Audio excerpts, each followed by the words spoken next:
बच्चों, आज मैं आप सबके लिए एक बहुत ही इम्पोर्टेंट टॉपिक लेकर हाजिर हुई हूँ। टॉपिक है अलंकार। ये अलंकार छठी सातवीं क्लास से शुरू हो जाता है और हायर क्लासेस में भी आता है। कितने ही कंपटीशन टेस्ट होते हैं उन सब में आता है, इसलिए बहुत ही इम्पोर्टेंट टॉपिक है। और जिन बच्चों का आज क्लियर हो जाएगा तो कल ना कोई भी टेस्ट देंगे उनमें तैयार करने की ज़रूरत नहीं पड़ेगी और केवल एक रीडिंग में याद होगा। अलंकार, अलंकार शब्द, अलंकार, अलंकार दो शब्दों के मेल से बना है। अलम जमा में कार। अलम का अर्थ है सजावट और कार का अर्थ है करने वाला। अलम जमा कार, अलम का अर्थ है सजावट और कार का अर्थ है करने वाला। पूरे शब्द का अर्थ हुआ सजावट करने वाला, सजाने वाला। अलंकार शब्द दो शब्दों के मेल से बना। अलम जमा में कार, अलम सजावट और कार है करने वाला। पूरे शब्द का अर्थ क्या हुआ? सजावट करने वाला। जिस प्रकार मूर्ति की जो शोभा है, उस पर चढ़ाए गए जो फूल हैं वो उसकी शोभा बढ़ाते हैं। नारी की शोभा, जो उसके नारी जो आभूषण पहनती है, औरत जो आभूषण पहनती है, वो गहने हैं, वो उसकी शोभा को बढ़ाते हैं। उसी प्रकार कविता की जो शोभा बढ़ाते हैं उन्हें अलंकार कहते हैं। मंदिर में मूर्ति पर चढ़ाए गए आभूषण, मूर्ति पर चढ़ाए गए फूल उसकी शोभा को बढ़ाते हैं।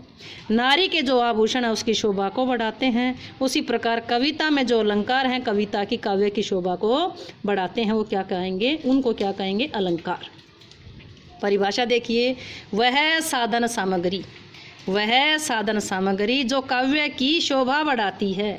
वह साधन सामग्री जो काव्य की शोभा बढ़ाती है क्या कहलाती है? अलंकार कहलाती है। वह साधन सामग्री जो कविता की शोभा बढ़ाती है वो क्या कहलाती है? अलंकार। अलंकार दो शब्दों के मेल से बना है। अलम जमा कार, अलम है सजावट, कार है करने वाला। पूरे शब्द का अर्थ हुआ सजावट करने वाला। परिभाषा क्या है? वह साधन सामग्री जो काव्य की, कविता की शोभा बढ़ाती है वो क्या कहलाती है? अलंकार। अलंकार के भेद कितने? तीन। शब्दालंकार, अर्थालंकार, उभयालंकार। शब्दालंकार, अर्थालंकार और उभयालंकार। शब्दालंकार किसे कहते हैं? वे अलंकार जो शब्द सौंदर्य में वृद्धि करते हैं। जैसा नाम वैसा काम। जो शब्द सौंदर्य में वृद्धि करते हैं उनको शब्दालंकार कहते हैं। जो अर्थ सौंदर्य में, अर्थालंकार क्या है? जो अर्थ सौंदर्य में वृद्धि करते हैं। उभय का मतलब होता है दोनों। जो दोनों कौन से? जो शब्द और अर्थ दोनों में के सौंदर्य में वृद्धि करते हैं उन्हें क्या कहेंगे? उभय अलंकार। फिर देखिए, जो शब्द के सौंदर्य में वृद्धि करेंगे वो शब्दालंकार, अर्थ के सौंदर्य में वृद्धि करेंगे वो अर्थालंकार, जो शब्द और अर्थ दोनों के सौंदर्य में वृद्धि करते हैं वो क्या कहलाएंगे? उभय अलंकार। इसमें शब्दालंकार में हमारे जो अलंकार आते हैं, अनुप्रास है, यमक है और श्लेष है। आज केवल हम एक अनुप्रास के बारे में पढ़ेंगे। शब्दालंकार में तीन अलंकार हैं, अनुप्रास, यमक और श्लेष। शब्दालंकार में तीन आए, अनुप्रास, यमक और श्लेष। इसमें केवल शब्द पर बल दिया जाता है, शब्द का सौंदर्य बताया जाता है, मीनिंग का, अर्थ का कोई महत्व नहीं होता। केवल शब्द में ही सौंदर्य छिपा होता है। केवल शब्द का सौंदर्य बढ़ाते हैं, इसमें अर्थ का कोई वर्णन नहीं होता। अब अनुप्रास अलंकार किसे कहते हैं? अनुप्रास जहाँ वर्ण की बार बार आवृत्ति होता। वर्ण क्या होता है? वो छोटी से छोटी ध्वनि जिसके और टुकड़े नहीं हो सकते, उसे वर्ण कहते हैं। इसमें शब्द का जिक्र नहीं है, वर्ण का है। जहाँ वर्ण की आवृत्ति बार बार आवृत्ति हो, आवृत्ति का मतलब बार बार आए, जहाँ एक वर्ण बार बार आए, जहाँ एक वर्ण की आवृत्ति बार बार हो उसे अनुप्रास अलंकार कहते हैं। वर्ण आए, ध्यान रखिएगा, जहाँ एक वर्ण बार बार आए। वर्ण में स्वर भी हो सकते हैं, व्यंजन भी हो सकते हैं। जहाँ एक वर्ण बार बार आए या वर्ण की आवृत्ति बार बार हो उसे अनुप्रास अलंकार कहते हैं। उदाहरण देखिए, चाचा ने चाची को चांदनी चौक में चांदी की चम्मच से चटपटी चटनी चटाई। छोटे बच्चे रटते रहते हैं, बोलते रहते हैं इन चीज़ों को। तो इस वाक्य में क्या है? चाचा ने चाची को चांदनी चौक में चांदी की चम्मच से चटपटी चटनी चटाई। इसमें कौन सा वर्ण बार बार आया है? चाचा ने चाची को चांदनी चौक में चांदी की चम्मच से चटपटी चटनी चटाई। यहाँ क्या लिखेंगे? च वर्ण बार बार आया है, च वर्ण की बार बार आवृत्ति हुई, इसलिए कौन सा अलंकार है? अनुप्रास। दादा ने दादी को दादन पर के दरवाजे पर दादा की दवाई दिलाई। यहाँ किस वर्ण की आवृत्ति हुई है? दादा ने दादी को दादनपुर के दरवाजे पर दादा की दवाई दिलाई। ये समझने के लिए कि ताकि आपको अच्छे से समझ आ जाए। अगला देखिए, रघुपति राघव राजा राम। रघुपति राघव राजा राम। रघुपति राघव राजा राम पतित पावन सीताराम। रघुपति राघव राजा राम पतित पावन सीताराम। मेरे साथ साथ बोल भी सकते हो। रघुपति राघव राजा राम पतित पावन सीताराम। रघुपति राघव राजा राम पतित पावन सीताराम। आँख बंद करके बोल के देखिए, रघुपति राघव राजा राम पतित पावन सीताराम। रघुपति राघव राजा राम पतित पावन सीताराम। क्या है इसमें? इसको कम से कम 10 बार बोलकर देखेंगे।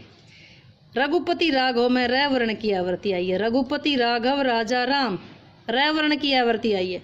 पतित पावन में प वर्ण की आवृत्ति है, इसलिए कौन सा अलंकार है? अनुप्रास। अगला देखिए, चारू चंद्र की चंचल किरणें खेल रही थी जल थल में। चारू चंद्र की चंचल किरणें खेल रही थी जल थल में। यहाँ चारू चंद्र में च वर्ण आया। चारू चंद्र चंचल, कौन सा वर्ण आया है? च। किरणें खेल रही थी जल थल में, इसमें पिछला वर्ण भी इसमें काउंट होता है। जल थल में पीछे ले आया है तो भी अनुप्रास है। पिछला मिलो चाहे अगला मिलो, अलंकार कौन सा होगा? अनुप्रास। अगला देखिए, चारू चंद्र की चपल चांदनी चमक रही जमुना जल में। चारू चंद्र की चपल चांदनी चमक रही जमुना जल में। चारू चंद्र की चपल चांदनी चमक रही जमुना जल में, कौन सा वर्ण आया है?